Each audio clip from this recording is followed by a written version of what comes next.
It all started on a Friday when Leonid Kulik received a dispatch from the Podkamena Tunguska Valley describing a sky-bright flash and a carpet of broken trees. The year was 1908. Official reports called it a meteor.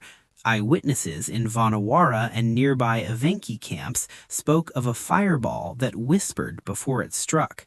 Kulik, a mineralogist from St. Petersburg, organized an expedition years later, determined to treat the site as a field problem rather than folklore.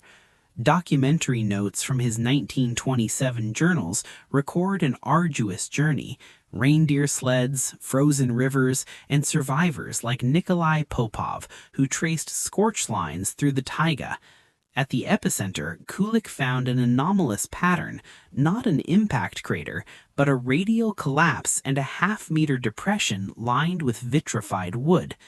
Buried beneath peat, his assistant unearthed a small object, a flattened disc of an unfamiliar alloy that hummed faintly when exposed to air. Kulik measured odd magnetic anomalies and a localized cooling that resisted all thermometers. He wrote in a telegram to St. Petersburg that whatever had burned the forest had been engineered, a probe or a failed engine that produced an atmospheric shock by collapsing a field. The object was packed and shipped. Later entries become terse. By 1931, the disc vanished from the museum inventory, and the official file closed as classified experiment.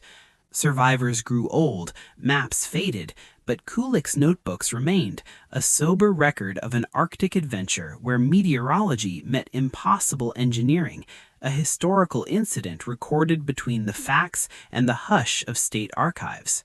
Slow it down more than the rest. They say the sky didn't just fall, it watched.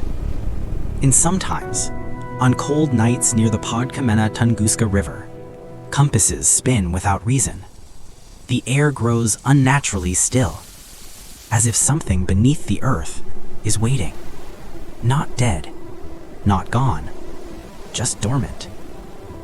And whatever fell in 1908 may not have been an accident. It may have been a message, or worse, a warning.